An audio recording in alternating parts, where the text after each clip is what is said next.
Hello student, कैसे हैं आप सभी। मैं विकास आप सभी का आपके इस अपने चैनल एग्जाम मंथन 24/7 पर स्वागत करता हूं। मुझे उम्मीद है आप अच्छे से पढ़ाई कर रहे होंगे। हम पॉलिटी पढ़ रहे थे और पॉलिटी के अंतर्गत हमने 2 चैप्टरों को कंप्लीट कर लिया है और दोनों के ऊपर क्वेश्चन आंसर कर लिए हैं।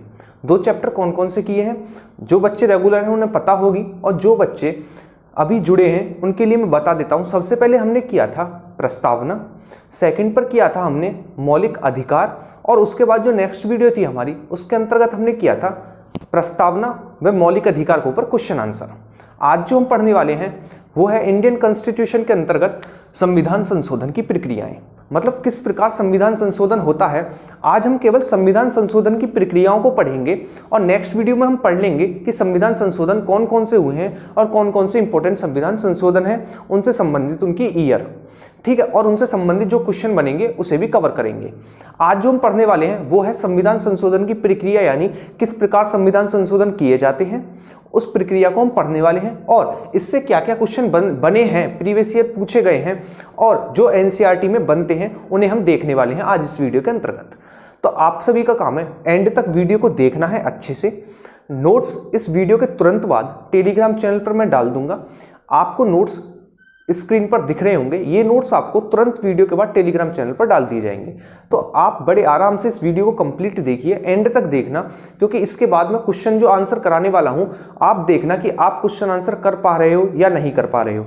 जिन जिन स्टूडेंट्स की तैयारी पूरी है उन्हें यह वाला चैप्टर आता है तो वो रुकिए और इसे समझिए। अगर लगता है कुछ अलग देखने को मिला है तो आप रुकिए, उसके बाद आप क्वेश्चन आंसर जरूर लगाना। यदि आपका चैप्टर कंप्लीट है तो इसके बाद जो मैं क्वेश्चन आंसर कराने वाला हूं उसे जरूर लगाना, ठीक है। और जो स्टूडेंट अभी चैनल पर नए हैं वो चैनल को सब्सक्राइब कर लें और वीडियो को अभी लाइक कर दें, ठीक है। और वीडियो के बाद में कमेंट करके बताया करें कि वीडियो कैसी लगी। उससे ये पता पड़ जाता है कि हाँ वीडियो सही बन रही है या नहीं बन रही है और कंटेंट कैसा है। तो आप जरूर बताया करें, जो स्टूडेंट्स को वीडियो अच्छी लगे वो लाइक करके कमेंट में जरूर बताया करें कि वीडियो कैसी लग रही है। तो आइए आज का हम लेक्चर शुरू करते हैं, जिसके अंतर्गत हम क्या पढ़ने वाले हैं, संविधान संशोधन की प्रक्रियाएं, यानी संविधान संशोधन की प्रक्रिया किस प्रकार है, किस प्रकार संविधान संशोधन किया जाता है। जैसा कि सबसे पहले हम पृष्ठभूमि देख लेते हैं, यानी उसके पीछे का भाग देख लेते हैं कि संविधान किस प्रकार का था हमारा, लचीला था, कठोर था, आखिर किसने इसे लचीला बनाया, किसने इसे कठोर बनाया, और संविधान में क्या संशोधन किए जा सकते हैं, सुप्रीम कोर्ट का इसके पीछे क्या मत रहा, और कौन से निर्णय के बाद हमारे सुप्रीम कोर्ट ने यह कहा कि हाँ संविधान संशोधन किया जा सकता है। तो आइए उन्हें समझते हैं। सबसे पहले संविधान संशोधन की प्रक्रिया के अंतर्गत 2 प्रकार के संविधान संशोधन हमारे संविधान ज्ञाताओं ने बताए। कौन कौन से? पहला कठोर बताया कि संविधान जो संशोधन होना चाहिए वो कठोर होना चाहिए, और दूसरा बताया वो लचीला होना चाहिए। देखिए दोनों ही अपने आप में एक अलग महत्व रखते हैं, दोनों ही सही हैं, हम दोनों को किसी को भी गलत नहीं ठुकरा सकते हैं। मान लीजिए कठोर बताया, इसके पीछे हम देखते हैं अगर कठोर होगा इसका लाभ क्या है, अगर इजी होगा यानी लचीला होगा तो इसका क्या लाभ है, दोनों को देखेंगे, दोनों की हानि भी देखेंगे। मान लीजिए कठोर होगा, मान लीजिए संविधान संशोधन कठोर होगा। देखिए संविधान ही हमारे देश का सर्वोच्च चीज है, यदि वो हम लचीला कर दें, उसमें अगर हम ये संशोधन लचीला कर दें तो क्या होगा, आसानी से संशोधन हो जाएंगे, सब कुछ दिन पर दिन बदलेगा, तो उससे क्या फायदा, ठीक है। तो वो कठोर भी होना चाहिए, कठोर भी होना चाहिए। इससे क्या होगा कि एक अनुशासन बना रहेगा संविधान संशोधन करने में, और आसानी से नहीं होगा तो टाइम लगेगा, और टाइम लगेगा तो उसके पीछे सोचा जाएगा कि किया जाए या नहीं किया जाए, ठीक है। क्योंकि एक बड़ी प्रक्रिया रहेगी, जब बड़ी प्रक्रिया से गुजरना पड़ेगा संविधान संशोधन करने के लिए, तो सोचना इस चीज पर सोचना जरूर पड़ेगा कि क्या संविधान संशोधन करना इस चीज पर ठीक है या नहीं है। जब ये सोचना पड़ेगा तो जरूर कुछ ना कुछ सही निर्णय जरूर निकलेगा। तो कठोर होना भी सही है। और कठोर किसने बताया कि संविधान संशोधन जो होना चाहिए वो कठोर होना चाहिए, वो बताया था हमारा गोपाल स्वामी अय्यर ने। ये कहा था उन्होंने कि जो हमारा संविधान संशोधन है वो कठोर होना चाहिए। दूसरा देखते हैं लचीला। देखिए लचीला भी होना आवश्यक है। लचीला होना क्यों आवश्यक है इसे समझिए। देखिए जब तक जो संविधान संशोधन है वो लचीला नहीं होगा तो आम जनता को बहुत ज़्यादा हानि होगी, आम जनता बहुत ज़्यादा परेशान हो जाएगी। फॉर एग्जाम्पल समझ लीजिए, यदि आज मर्डर या रेप के लिए कोई सजा है, उस समय पर जो सजा दी गई थी जब संविधान बना था उस समय पर यदि मर्डर और हमारे रेप वगैरह जितने भी क्राइम है वो कम लेवल पर होते थे मान लीजिए, और उसके लिए उस समय पर कम सजा दी गई थी। और इस समय पर क्या है, इस समय पर इन सभी में बढ़ोतरी देखने को मिली, रेप में देखने को मिली, मर्डर में देखने को मिली, अन्य क्राइम चोरी में देखने को मिली, लेकिन उसकी सजा पुरानी जैसी है। तो इससे क्या होगा, इससे तो और बढ़ावा मिलेगा क्राइम को, क्योंकि आदमी सोचेगा कि कुछ दिन हम काटे आएंगे जेल में और उसके बाद फिर से चालू कर देंगे। ठीक है, और अगर ये संविधान संशोधन हमारा कठोर रहा तो क्या होगा कि बहुत ज़्यादा टाइम लगेगा संशोधन होने में, जिससे संशोधन होने में टाइम लगेगा और क्राइम बढ़ेगा। इसीलिए लचीला होना भी आवश्यक है, जिससे कि संविधान संशोधन आसानी से हो जाए और इनकी सजा में बढ़ोतरी हो जाए, जिससे कि जो क्राइम है वो कम हो जाए। ठीक है, तो हमारा लचीला होना भी आवश्यक है और कठोर होना भी आवश्यक है। यदि कठोर होगा तो आम जनता को हानि होगी। क्यों हानि होगी? क्योंकि जब कठोर होगा तो आम जनता में जो भय है कि चोरी चकारी का, गुंडागर्दी का, इसमें क्या है, संशोधन होने में टाइम लगेगा, सजा में संशोधन होने में टाइम लगेगा, तो जनता को वेट करना पड़ेगा और उससे क्या होगा, क्राइम बढ़ेगा। लचीला होने से यह है, अगर लचीला हो गया तो संविधान संशोधन बहुत आसानी से होने लगेगा और बहुत ज्यादा संविधान संशोधन होंगे, जिससे संविधान की गरिमा कम हो जाएगी। तो इसी को देखते हुए, और लचीला किसने बताया था कि लचीला होना चाहिए? ये जवाहरलाल नेहरू ने बताया था। तो क्वेश्चन पूछा जाता है कि किसने कहा था कि संविधान संशोधन की जो प्रक्रिया होनी चाहिए वो लचीली होनी चाहिए? तो ये कहा था जवाहरलाल नेहरू ने, पंडित जवाहरलाल नेहरू ने। तो इसी को देखते हुए हमारे जो संविधान ज्ञाता थे उन्होंने क्या निर्णय लिया? उन्होंने निर्णय लिया कि ना तो कठोर होगा ना लचीला होगा, बल्कि इन दोनों का बीच का यानी मिक्स होगा, मिश्रित होगा।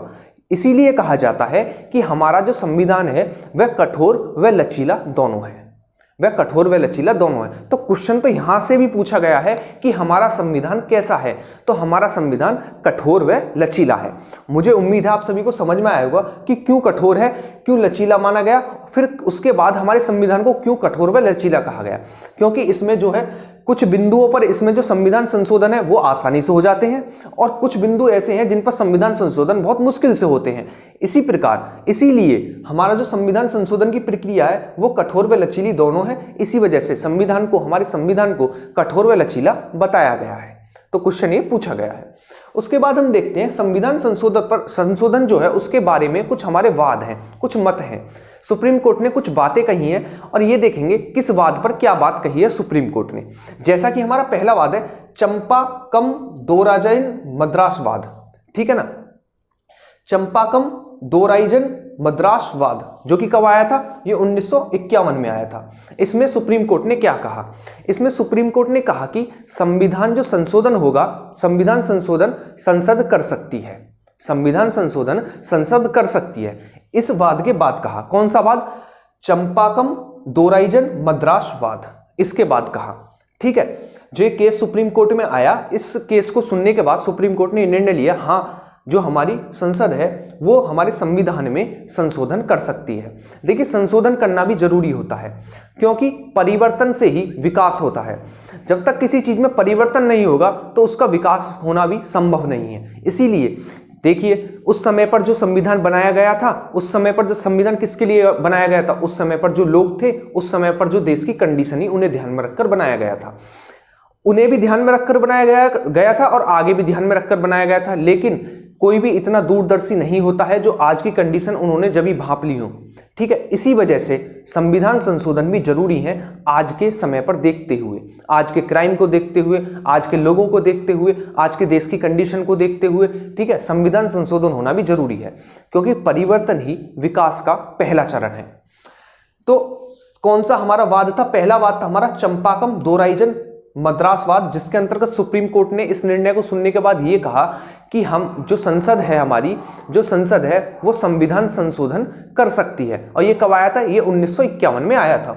उसके बाद एक और वाद आता है हमारा गोलखानाथ वाद हमारा 1967 में आया, यानी 1967 में आया। इसके बाद जो हमारी सुप्रीम कोर्ट थी उसने कह दिया कि जो हमारी संसद होगी वो कोई भी संविधान संशोधन नहीं करेगी, हमारे संविधान में संशोधन नहीं करेगी। इस बात के बाद कहा गया। उसके बाद एक और वाद आता है केशवानंद भारतीवाद। केशवानंद भारतीवाद बहुत बार पूछा भी गया है एग्जामों में। केशवानंद भारतीवाद केस जब सुप्रीम कोर्ट में आया तो सुप्रीम कोर्ट के जजों ने एक निर्णय लिया, एक अपना मत दिया। उसमें कहा गया कि संसद जो है वो संविधान संशोधन कर सकती है, लेकिन संविधान के मूल ढांचे में परिवर्तन नहीं होगा, संविधान के मूल ढांचे में परिवर्तन नहीं होगा। ठीक है, कहने का मतलब क्या है, मान लीजिए आप कोई खड़े हैं, आप पर मेकअप कर दे लेकिन आपके शरीर पर कहीं भी टूट फूट ना हो, कहीं से कटे छिते नहीं, हड्डी नहीं टूटे, इसे कहते हैं कि ऊपर से तो परिवर्तन हो सकता है लेकिन मूल ढांचे में परिवर्तन नहीं होगा। यह कहा गया सुप्रीम कोर्ट के द्वारा जब सुप्रीम कोर्ट में केशवानंद भारतीवाद आया। और कब आया, तो ये 1973 में आया था। तो सबसे पहला क्वेश्चन तो यही बनेगा कि केशवानंद भारतीवाद किस सन में आया सुप्रीम कोर्ट में, तो 1973 में आया। जिसके बाद सुप्रीम कोर्ट ने यह कहा कि संसद हमारी संविधान संशोधन तो कर सकती है लेकिन उसके मूल ढांचे में कोई परिवर्तन नहीं होना चाहिए। मूल ढांचा आप समझ गए होंगे मैं क्या कहना चाह रहा हूं। फिर संसद ने तुरंत पूछा सुप्रीम कोर्ट से कि आखिरकार मूल ढांचा क्या है, इसे तो बताइए, मूल ढांचा क्या है इसे तो बताइए, जब ही तो हमें पता पड़ेगा कि मूल ढांचा क्या है, हमें किस प्रकार संशोधन करना है, किस प्रकार संशोधन नहीं करना है। तो सुप्रीम कोर्ट ने जब ही कहा कि जब भी मूल ढांचा बताया जाएगा वो उसी समय पर बताया जाएगा जिस समय पर संविधान संशोधन किया जाएगा। ठीक है, समय समय पर इसकी व्याख्या की जाएगी, किसकी, कि मूल ढांचा क्या है, क्योंकि समय के साथ मूल ढांचा बदल सकता है और जिस चीज में परिवर्तन किया जा रहा है उसका मूल ढांचा अलग होगा। कहने के लिए हर किसी के शरीर का डिजाइन अलग है, उसका चेहरा अलग है, उसकी हड्डियों की बनावट अलग है। ठीक है, उसी प्रकार जितने भी संशोधन है सभी का मूल ढांचा अपना अलग है। तो यही कहा हमारा सुप्रीम कोर्ट ने जब संसद ने पूछा कि जो हमारा मूल ढांचा है इसकी तो व्याख्या कीजिए, जब हम संविधान संशोधन करें तो हमें पता रहे कि मूल ढांचा क्या है। तो तभी कहा सुप्रीम कोर्ट ने जब जब हमारा संविधान संशोधन होगा, कुछ शब्द तो उसी टाइम पर बता दिए कि इनमें तो कोई भी परिवर्तन नहीं होना चाहिए, लेकिन सभी को ना बताते हुए ये कहा गया कि मूल ढांचा हम जब ही बताएंगे जब आप संविधान संशोधन कर रहे होंगे, जिसके ऊपर संविधान संशोधन कर रहे होंगे उसे अच्छे से पढ़कर बताएंगे कि इसका मूल ढांचा क्या है और इसमें परिवर्तन नहीं होना चाहिए।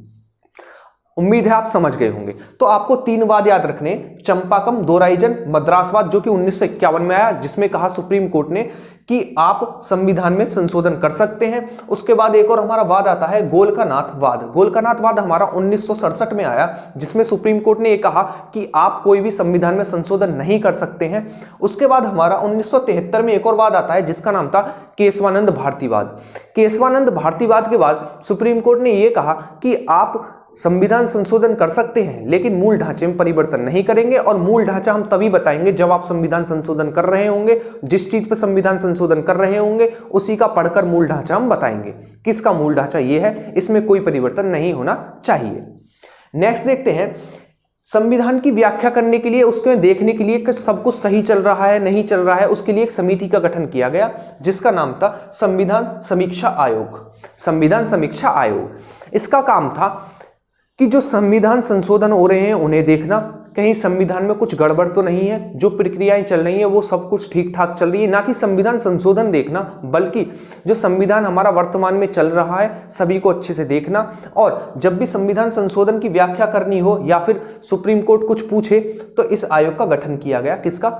संविधान समीक्षा आयोग। तो पहला क्वेश्चन तो यही बनता है कि संविधान समीक्षा आयोग की स्थापना कब की गई, तो 2002 में की गई, लगभग हमारे फरवरी मंथ में की गई थी, 21 फरवरी के लगभग की गई थी। किसकी? संविधान समीक्षा आयोग की 21 फरवरी, मान लीजिए मुझे याद है 21 फरवरी को की गई थी 2002 में। ठीक है, और इसके अध्यक्ष कौन थे ये क्वेश्चन पूछा गया है। संविधान समीक्षा आयोग के जो प्रथम अध्यक्ष थे वो थे वेंकट चलैया। ठीक है ना, वेंकट चलैया जो थे वो संविधान समीक्षा आयोग के प्रथम अध्यक्ष थे, और संविधान समीक्षा आयोग जो थी उसका गठन 21 फरवरी 2002 को किया गया था। और किसके लिए किया गया था? तो हमारे संविधान की देखरेख के लिए। यदि हमारा सुप्रीम कोर्ट कुछ पूछे तो उसका जवाब देना पड़ेगा संविधान समीक्षा आयोग को। उसके बाद हम देखते हैं, देखिए संविधान संशोधन की जो प्रक्रिया है वो हमारे आर्टिकल 368 के अंतर्गत है, यानी 368 के अंतर्गत है। यदि पूछ ले कि कौन सा भाग है तो भाग 20 में, भाग 20 में, और किसके अंतर्गत? भाग 20 में आर्टिकल 368 के अंतर्गत है। और ये किस देश से लिया गया है? तो अफ्रीका से लिया गया है। ठीक है ना, अफ्रीका से लिया गया है। कौन सा? संविधान संशोधन। संविधान संशोधन की प्रक्रिया हमारी 368 के अंतर्गत है, और 368 में कुल संविधान संशोधन की जो प्रक्रियाएं हैं वो 2 प्रकार की बताई गई हैं। वैसे तो आपको बोर्ड पर 3 प्रकार की संविधान संशोधन की प्रक्रियाएं दिख रही होंगी, लेकिन मुख्य रूप से जो हमारी संविधान संशोधन की प्रक्रियाएं बताई गई हैं वो है 2 प्रकार की। कौन कौन सी? एक है संसद का विशेष बहुमत द्वारा संविधान संशोधन, दूसरा संसद का विशेष बहुमत प्लस आधे राज्यों का साधारण बहुमत। आधे राज्यों का साधारण बहुमत। साधारण बहुमत आप समझते होंगे, साधारण बहुमत का मतलब समझिए, जैसे कि आप 5 लोग हैं, जैसे कि आप 5 लोग हैं, तो साधारण बहुमत का मतलब है इसका आधा कीजिए, इसका आधा कीजिए। आधे का मतलब ये समझ लीजिए 50% प्लस 1, ठीक है। यानी आपको 5, अगर 5 वोट हैं आपके पास तो आप कब जीतोगे? टोटल 5 है तो जब आपके पास 3 वोट पड़े। इसका मतलब समझे, साधारण बहुमत यही होता है जिसके पक्ष में ज्यादा वोटें हों, ठीक है, इसे कहते हैं साधारण बहुमत। तो अनुच्छेद 368 जो है हमारा आर्टिकल 368 के अंतर्गत केवल 2 प्रकार के संविधान संशोधन की प्रक्रियाएं बताई गई हैं। एक संसद के एक विशेष बहुमत के द्वारा, दूसरा संसद के विशेष बहुमत प्लस हमारे आधे राज्यों के साधारण बहुमत के द्वारा, ठीक है। जो हमारा तीसरा है वो है संसद का साधारण बहुमत। इसे हम संविधान संशोधन के अंतर्गत नहीं रखते हैं, लेकिन जब संविधान में संशोधन हो रहा है तो इसे संविधान संशोधन मानते हैं। आइए एक एक को हम अच्छे से देखते हैं, आखिर इनसे किस प्रकार क्वेश्चन पूछे जाते हैं। क्वेश्चन तो हम आगे करने ही वाले हैं, लेकिन आप एक बार देख लीजिए कि इससे किस प्रकार क्वेश्चन पूछे जा सकते हैं, तभी आप अटेम्प्ट कर पाएंगे। सबसे पहले देखते हैं संसद का साधारण बहुमत। संसद का साधारण बहुमत ऐसे समझ लीजिए, मान लीजिए संसद के पास कुल 40 सीटें हैं, ठीक है ना, 40 सीटें हैं, तो इसका आधा कितना हुआ? इसका आधा हुआ हमारा 20, ठीक है। इसमें 1 जोड़ दीजिए, इसका मतलब क्या हुआ? 21। यानी हमारे पास यदि 21 वोट पड़ जाती हैं तो ये हुआ साधारण बहुमत। क्या हुआ? साधारण बहुमत। यानी 50% प्लस 1, 50% टोटल सीटों का 50% प्लस 1, ये होता है हमारा साधारण बहुमत। तो जो हमारा संसद का साधारण बहुमत है वो यही कहता है जो हमारी संसद में सीटें हैं उनका 50% प्लस 1, यही होगा हमारा साधारण बहुमत द्वारा संविधान संशोधन, ठीक है।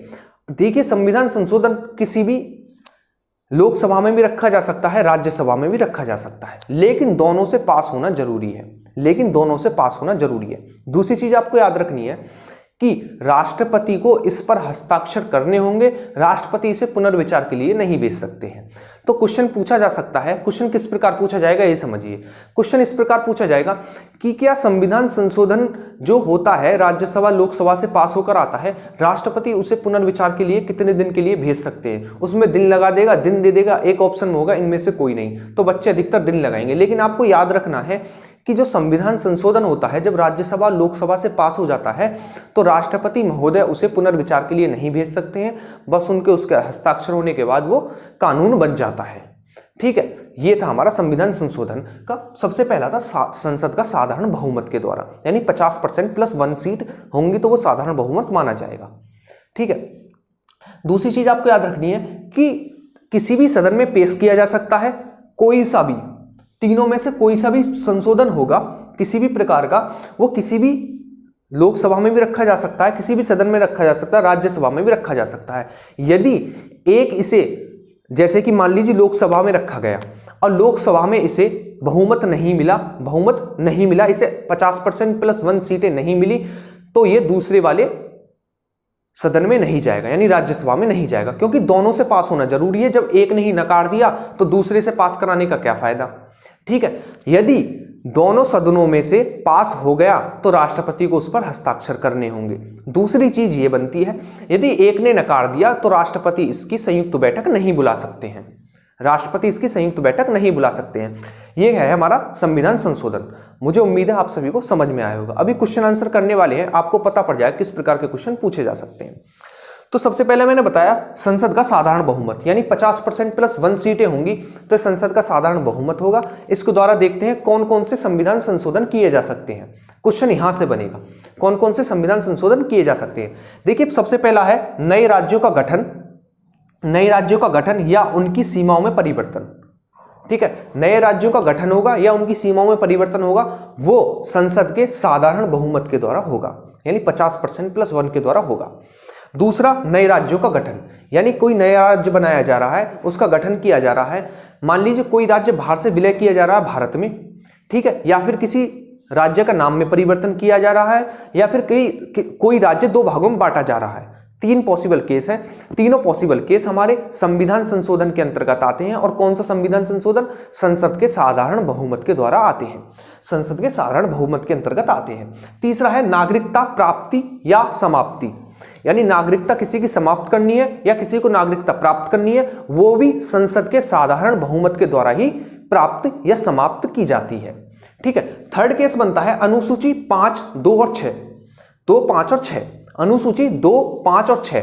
अनुसूची 2, 5 और 6 में किसी भी बिंदु पर यदि संविधान संशोधन किया जाता है तो वो हमारा संसद का साधारण बहुमत के द्वारा किया जाएगा। ठीक है। अनुसूची 2, 5 और 6 के अंतर्गत कोई भी संविधान संशोधन किया जाएगा वो हमारा संसद के साधारण बहुमत के द्वारा किया जाएगा। नेक्स्ट है हमारा जो हमारा आर्टिकल, देखिए हमारे आर्टिकल ये वाले जो दो हैं, नए राज्यों का गठन, नाम में परिवर्तन या फिर कोई बाहर से मिलाना, किसके अंतर्गत आता है? आर्टिकल 2 और आर्टिकल 3 के अंतर्गत आता है। तो आर्टिकल 4 क्या कहता है हमारा? आर्टिकल हमारा 4 कहता है कि आर्टिकल 2 और आर्टिकल 3, आर्टिकल 2 और आर्टिकल 3 ये वाले दो जो संशोधन है, इसके अंतर्गत जो संशोधन किया जाएगा वो 368 संविधान संशोधन की प्रक्रिया के अंतर्गत काउंट नहीं होगा। ठीक है। क्या कहता है, मैं फिर से रिपीट करता हूं, जो नए राज्यों का गठन है, यानी नए राज्यों का बाहर से किसी में भारत में विलय करना, राज्यों के नाम में परिवर्तन करना और एक राज्य को 2 हिस्सों में बांटना, उनकी सीमा का निर्धारण करना, ये सभी संविधान संशोधन प्रक्रिया अनुच्छेद 368 के अंतर्गत नहीं आएगा। ये कहता है हमारा अनुच्छेद 4, यानी अनुच्छेद 4 कहता है कि अनुच्छेद 3 व अनुच्छेद 2 के अंतर्गत जो भी संविधान संशोधन किया जाएगा वो अनुच्छेद 368 की संविधान संशोधन प्रक्रिया के अंतर्गत काउंट नहीं होगा। ठीक है। तो ये था हमारा साधारण बहुमत के द्वारा संविधान संशोधन। ठीक है। साधारण बहुमत आप समझ गए होंगे। मान लीजिए 5 सीट थी संसद के पास, 5 में से 3 मिली, वो है हमारा साधारण बहुमत। यानी सीधा सीधे आप ये समझ लीजिए, यदि आपको इलेक्शन लड़ते हैं, जिस प्रकार आप जीतेंगे वो सभी साधारण बहुमत के अंतर्गत आते हैं, यानी जिसको ज्यादा सीटें मिल जाएं। ठीक है। आइए नेक्स्ट देखते हैं। नेक्स्ट हमारा विशेष बहुमत के द्वारा, विशेष बहुमत के द्वारा संविधान संशोधन। देखिए विशेष बहुमत के द्वारा क्या होता है? विशेष बहुमत ये होता है जितने सदन में उपस्थित लोग हैं, जितने सदन में उपस्थित लोग हैं उस दिन। देखिए स्कूल भी आपने देखा होगा, स्कूल में चाहे बच्चे 500, क्या डेली 500 बच्चे आते हैं? नहीं आते हैं। इसका मतलब ये है कि जितने स्कूल में बच्चे आ रहे हैं उस टाइम पर, जिस दिन संशोधन हुआ उस दिन जितने हैं, चाहे वो कितने ही हो, पहली बात तो जब 1/10 होगा जब ही हमारा सदन की कार्यवाही होगी, कम से कम 1/10 सदस्य होंगे जब ही सदन की कार्यवाही होगी। ये तो आपको पता होगा, कम से कम 1/10, यानी 100 है तो आपके 10 उपस्थित होने जरूरी है। ठीक है। तो ये कहता है हमारा विशेष बहुमत के द्वारा संविधान संशोधन किस प्रकार होता है? वो कहता है कि जितने सदन में जिस दिन संशोधन हो रहा है, जितने सदन में उपस्थित हैं उनके 2/3 भाग, उनका 2/3 भाग, मान लीजिए 300 सदस्य उपस्थित हैं, 300 सदस्य उपस्थित है, इसका 2/3 भाग कितना होगा? तो 2/3 भाग जो होगा इसका होगा 200। ठीक है। कितना? 200, यानी 200 सदस्यों का हस्ताक्षर होने जरूरी है, 200 सदस्यों के हस्ताक्षर होने जरूरी है, प्लस उसके साथ कुल सदस्य संख्या का साधारण बहुमत, कुल सदस्य संख्या का साधारण बहुमत। साधारण बहुमत मतलब मैंने 300 सीट मांगी थी, 300 का मतलब है 151। ठीक है। 151। ठीक है। और 200, 200 क्यों? 200 2/3, क्योंकि जो उपस्थित हैं हमारे, जो उपस्थित हैं, मान लीजिए 500 कुल सीटें थी, 500 कुल सीटें थी, 500 का मतलब है 251 तो होनी चाहिए, क्योंकि 50% प्लस 1 का मतलब है 250, तो 50% हो गई, प्लस 1 का मतलब है 251। ये तो हो गया हमारा साधारण बहुमत। और जो हमारा विशेष बहुमत वो कहता है कि उपस्थित कितने थे। मान लीजिए हमने 500 में से 300 उपस्थित थे, तो 300 का 2/3 क्या होगा? 200। तो इतने सदस्यों के हस्ताक्षर होने जरूरी है, ये होता है हमारा विशेष बहुमत। ठीक है। यानी जो उपस्थित हैं हमारे उनका 2/3 और कुल सदस्य संख्या का कितना? 50% प्लस 1, तब होगा हमारा विशेष बहुमत। ठीक है ना। विशेष बहुमत द्वारा संविधान संशोधन। आइए देखते हैं इसके अंतर्गत कौन कौन से संविधान संशोधन होते हैं। इसके अंतर्गत हमारे जो नीति निर्देशक तत्व हैं, नीति निर्देशक तत्व और जो हमारे मौलिक अधिकार हैं, यदि उनमें संशोधन करना है तो वो हमारा संसद के विशेष बहुमत के द्वारा संविधान संशोधन के अंतर्गत आता है। कौन सा? नीति निर्देशक तत्व और मौलिक अधिकार में यदि हमें कुछ संशोधन करना है तो वो हमारा विशेष बहुमत द्वारा संविधान संशोधन के अंतर्गत आता है। क्वेश्चन ये पूछा गया है कि मौलिक अधिकारों में संविधान संशोधन किया जा सकता है? किया जा सकता है। और किस प्रक्रिया द्वारा किया जा सकता है? तो संसद की विशेष बहुमत के द्वारा संविधान संशोधन की प्रक्रिया के द्वारा संशोधन किया जा सकता है। किस किस में? राज्य के नीति निर्देशक तत्व और मौलिक अधिकारों में।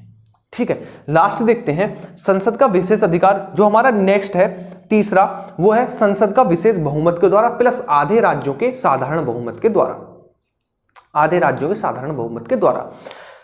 मान लीजिए संसद का विशेष बहुमत, तो ये टोटल ये पास होना जरूरी है दोनों सदनों से, प्लस राष्ट्रपति जी की साइन होनी जरूरी है। उसके बाद वो 50 सभी राज्यों में जाएगा। सभी राज्यों में से अगर 50% राज्य उसे स्वीकृति दे देते हैं, और जो 50% राज्यों ने स्वीकृति दी है वो साधारण बहुमत होना चाहिए, यानी 50% + 1 का साधारण बहुमत, नॉर्मल बहुमत होना चाहिए। यह कहता है हमारा तीसरा क्या कहता है? संसद का विशेष बहुमत, जो कि हमने ऊपर पढ़ा, प्लस आधे राज्यों का साधारण बहुमत, आधे राज्यों का साधारण बहुमत। यह हमारा तीसरा संविधान संशोधन की प्रक्रिया। इसके अंतर्गत क्या क्या आते हैं? तो इसके अंतर्गत यदि हमें राष्ट्रपति के निर्वाचन की जो प्रक्रिया है उसमें संशोधन करना है, क्योंकि देखिए राष्ट्रपति हमारे देश का प्रथम नागरिक होता है। यदि उसके निर्वाचन में हमें संविधान संशोधन करना होगा तो कम से कम राज्यों से तो पूछना होगा, कम से कम राज्यों से पूछना होगा। तो जो हमारे राष्ट्रपति हैं उनके निर्वाचन की जो पद्धति है, यदि हमें उसमें परिवर्तन करना है तो वो किसके द्वारा किया जाएगा? वो किया जाएगा संसद के विशेष बहुमत के द्वारा संविधान संशोधन, प्लस आधे राज्यों के साधारण बहुमत के द्वारा संविधान संशोधन के द्वारा। नेक्स्ट है 7वीं अनुसूची में जो भी हमें संविधान संशोधन करना होगा वो इसी प्रक्रिया के द्वारा करना होगा। ठीक है, पहले तो हमें संसद के विशेष बहुमत से निकालना होगा उसे, उसके बाद हमें राज्यों के पास लेके जाना होगा आधे राज्यों के विशेष साधारण बहुमत के द्वारा। नेक्स्ट है कि जो हमारे संसद में राज्यों का प्रतिनिधित्व करते हैं लोग, ठीक है, जो हमारे मतलब कि हर एक राज्य से अपना अलग अलग बहुमत रहता है संसद में, तो उसी में यदि परिवर्तन करना हो, किसी में बढ़ाना हो, किसी राज्य का दर्जा बढ़ाना हो, किसी का घटाना हो, उसमें भी संविधान संशोधन करना हो, तो वो भी इसी के अंतर्गत आता है। क्योंकि राज्यों की बात आ रही है तो राज्यों से तो मांगना पूछना पड़ेगा ना, क्योंकि कहाँ से आता है? जो प्रतिनिधित्व कहाँ से आता है? राज्यों से आता है। तो जब राज्यों से आता है राज्यों से पूछना पड़ेगा, और राज्यों से किस संविधान संशोधन में पूछते हैं? तो थर्ड वाले में। ठीक है, नेक्स्ट है आर्टिकल 368। यदि हमें अनुच्छेद 368 में भी संविधान संशोधन करना है, यानी जो हमें ये प्रक्रिया मिली है 368 के अंतर्गत, ये 2 वाली प्रक्रिया, यदि हमें इनमें भी परिवर्तन करना है आने वाले समय में, यदि हमें ये भी पसंद ना आए, इनमें भी परिवर्तन करना पड़े, तो हमें इसके द्वारा करना होगा। इनमें परिवर्तन भी संसद के विशेष बहुमत प्लस आधे राज्यों के साधारण बहुमत के द्वारा करना होगा।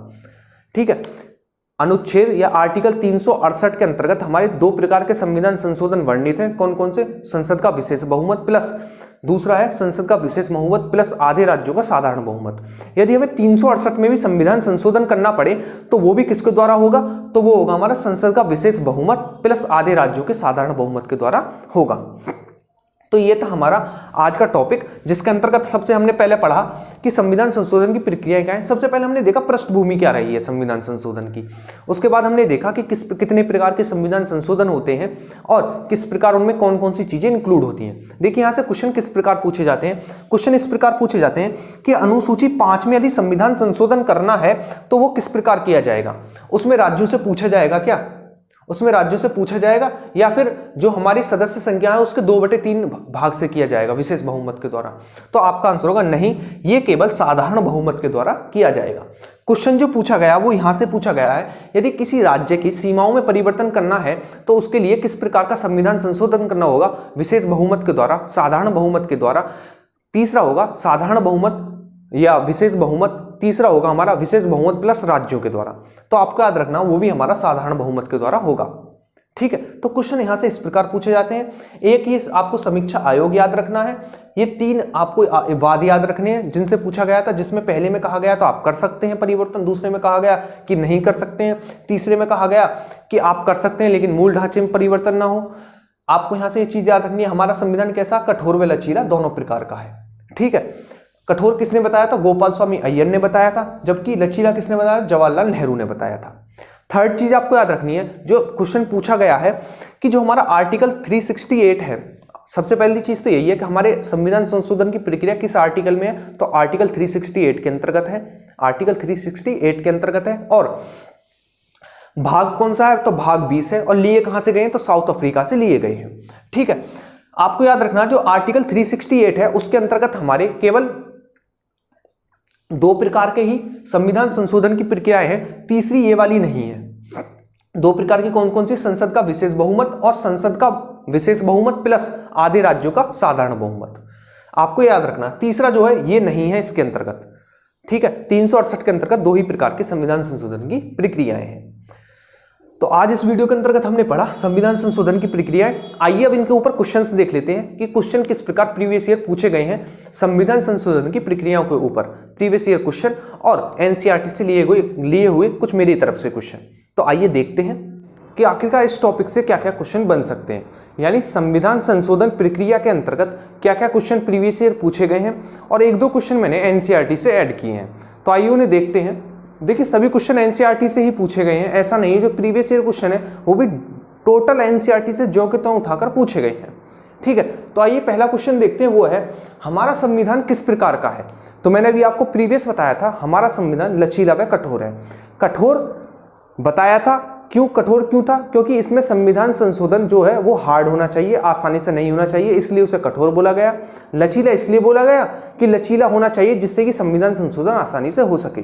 उसी को देखते हुए जो हमारे संविधान निर्माता थे उन्होंने सोचा क्यों ना इस संविधान को लचीला व कठोर बना दिया जाए, दोनों प्रकार का, इसीलिए वो मिश्रित है। यानी संविधान जो हमारा है, संविधान प्रक्रिया है संशोधन की, वो लचीली व कठोर है, इसीलिए संविधान को लचीला व कठोर कहा जाता है, और ये क्वेश्चन एग्जामों में पूछा भी गया है। नेक्स्ट क्वेश्चन देखते हैं, वो है किस वाद के बाद सुप्रीम कोर्ट ने यह कह दिया था कि जो संसद है उसके पास अधिकार होगा संविधान संशोधन करने का, लेकिन इसके पीछे एक शर्त होगी कि उसके मूल ढांचे में कोई परिवर्तन नहीं होगा। यह कहा गया था केशवानंद भारतीवाद, जो कि 1973 में आया था, केशवानंद भारतीवाद। उसमें सुप्रीम कोर्ट ने यह कहा था कि आप संसद यानी संसद संशोधन कर सकती है, किसमें, संविधान में, लेकिन उसके मूल ढांचे में परिवर्तन ना हो। ऊपरी बनावट थोड़ी बहुत चेंज कर सकती है, लेकिन उसका मूल ढांचा बिल्कुल भी परिवर्तित ना हो।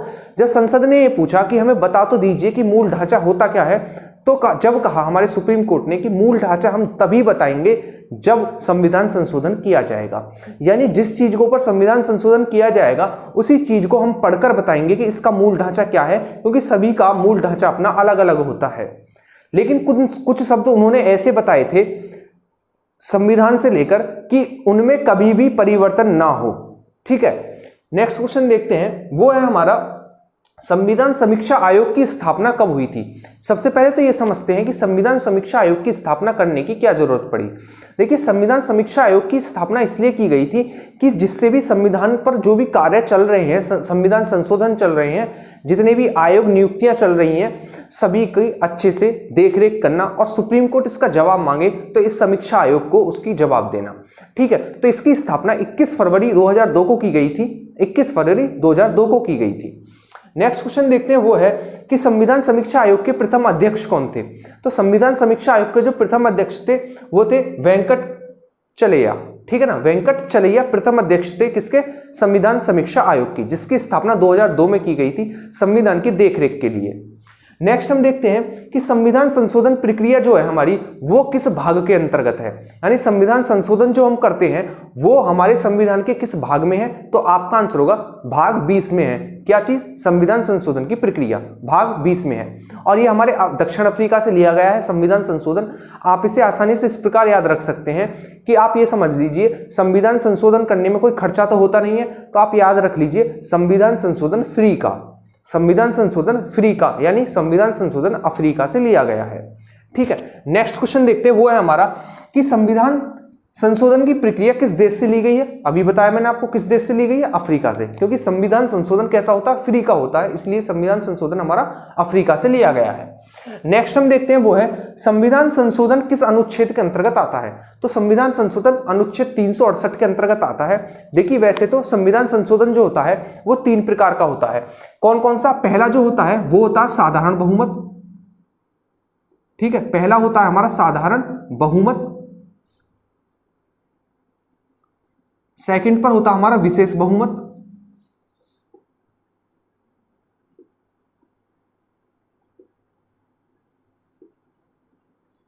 और थर्ड पर होता है हमारा विशेष प्लस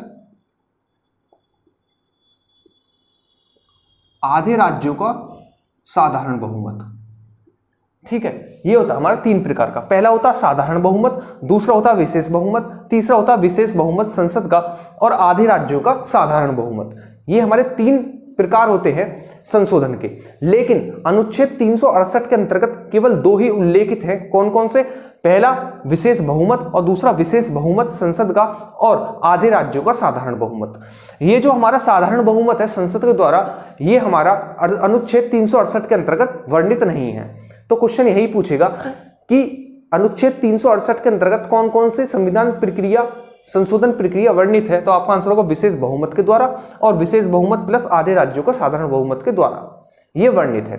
और संविधान संशोधन प्रक्रिया किस अनुच्छेद के अंतर्गत है? तो आपका आंसर होगा अनुच्छेद 368 यानी 368, आर्टिकल 368। नेक्स्ट जो हमारा क्वेश्चन है वो है अनुसूची 2, 5 और 6 में, अनुसूची 2, 5 और 6 में यदि हमें संविधान संशोधन करना है तो हमें किस प्रकार का संविधान संशोधन करना होगा इन तीनों टाइपों में से?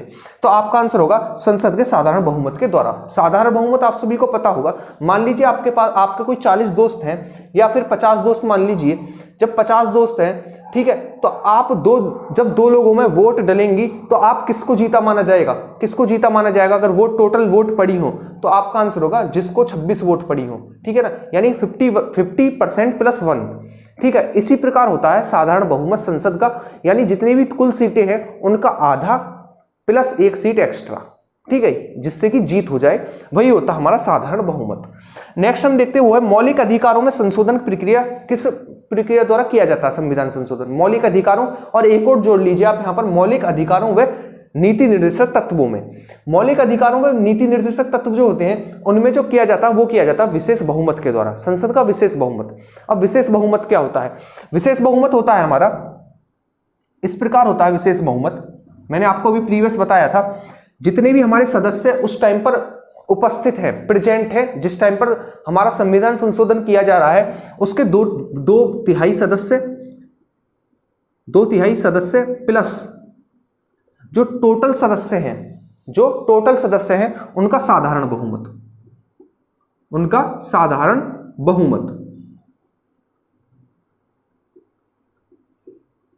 इस प्रक्रिया द्वारा होता है हमारा विशेष बहुमत। संसद का ये होता है विशेष बहुमत।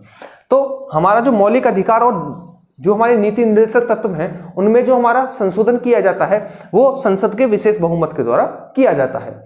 नेक्स्ट क्वेश्चन देखते हैं वो है 7वीं अनुसूची में जो संशोधन किया जाता है वो किस प्रक्रिया द्वारा किया जाता है? जो हमारे 3 संविधान संशोधन है, तीनों में से किस प्रक्रिया द्वारा किया जाता है? 7वीं अनुसूची में वर्णित सभी जो हमारे विषय हैं उन पर। तो आपका आंसर होगा संसद का विशेष बहुमत, ये वाला विशेष बहुमत प्लस आधे राज्यों का साधारण बहुमत, जो हमारा थर्ड वाला था। संसद का विशेष बहुमत प्लस आधे राज्यों का साधारण बहुमत, इस प्रक्रिया द्वारा 7वीं अनुसूची के जितने विषय हैं उन पर संशोधन किया जाता है। नेक्स्ट क्वेश्चन देखते हैं जो कि आज का लास्ट क्वेश्चन है, वो है यदि अनुच्छेद 368 में भी हमें संविधान संशोधन करना हो, यानी आने वाले समय में हमें ऐसा लगे कि हमें संविधान संशोधन की प्रक्रिया ही बदलनी है जो कि अनुच्छेद 368 में वर्णित है, तो हम किस संशोधन के द्वारा इसमें परिवर्तन करेंगे? तो आपका आंसर होगा जो हमारे ये वाला था, संसद के विशेष बहुमत प्लस आधे राज्यों का साधारण बहुमत के द्वारा, जो कि हमारा 3rd नंबर का था। ठीक है, तो ये थे आज के हमारे क्वेश्चन, जिसके अंतर्गत सबसे पहले पढ़े हमने कॉन्सेप्ट के अंतर्गत हमने पढ़ा कि हमारा किस प्रकार से संविधान में संशोधन होता है, संशोधन की प्रक्रियाएं कौन कौन सी हैं, उसके पीछे वाद क्या क्या थे, और उसके बाद हमने किए लगभग 15 से 20 क्वेश्चंस। ठीक है, अगर आपने वीडियो अच्छे से देखी होगी तो आप लगभग 40-50 क्वेश्चन अटेम्प्ट कर सकते हैं आसानी से। ये तो वो क्वेश्चन थे जो कि प्रीवियस ईयर में पूछे गए थे। आपको वीडियो अच्छे से देखनी है। ठीक है, जो स्टूडेंट वीडियो देख रहे हैं वो लाइक करें और कमेंट में जरूर बताएं कि उन्हें वीडियो कैसी लगी। कमेंट में जरूर बताएं उन्हें वीडियो कैसी लगी। ठीक है, और वीडियो में आपको, यदि आप छोड़कर अभी वीडियो नहीं गए हैं तो आपको कमेंट में एक क्वेश्चन का आंसर देना है। मैंने आपको बताया था कि अनुच्छेद 2 और वह अनुच्छेद 3 में जो संशोधन किए जाते हैं वो हमारे संविधान संशोधन के अंतर्गत नहीं आएंगे, ऐसा कौन से अनुच्छेद में वर्णित है, ये मैंने अभी आपको कॉन्सेप्ट में बताया था। तो यदि जो स्टूडेंट्स देख रहे हैं वो कमेंट जरूर करें, अनुच्छेद का नाम जरूर लिखें कि किस अनुच्छेद में वर्णित है, इससे आपकी प्रैक्टिस अच्छी होगी। आने वाले टाइम में बहुत ही अच्छा करने वाले हो आप एग्जाम के लिए। ठीक है, इस वीडियो के भी तुरंत बाद मैं नोट्स डाल दूंगा, तो आपको केवल एक दो बारी वीडियो देख लेनी है। आज देख लीजिए और एक दो दिन बाद और देख लेना, नोट्स को डाउनलोड करके और अच्छे से रिवीजन करना। इसी प्रकार हम वीडियो लाते रहेंगे और आपको थोड़ा सपोर्ट करना होगा। अभी चैनल नया है तो आपको क्या करना है, चैनल को सब्सक्राइब करना है और वीडियो को शेयर करना है, जो भी आपके व्हाट्सएप ग्रुप हो, टेलीग्राम ग्रुप हो, सभी पर शेयर करना है। ठीक है, मिलेंगे अपनी नेक्स्ट वीडियो में। जब तक आप अच्छे से कीजिए रिवीजन और जो मैंने क्वेश्चन कराए हैं उनका अच्छे से कीजिए रिवीजन। नेक्स्ट वीडियो में मिलेंगे, जब तक जो मैंने पढ़ाया है वो अच्छे से कवर कर लेना है आपको और नोट्स डाउनलोड कर लेने हैं। मेरी माने आप टेलीग्राम चैनल ज्वाइन कर लें, क्योंकि व्हाट्सएप ग्रुप पर नोट्स डालना इतना पॉसिबल नहीं होता है, क्योंकि पुराने बच्चों को सो नहीं होते हैं। ठीक है, तो मिलेंगे नेक्स्ट वीडियो में, तब तक के लिए थैंक यू।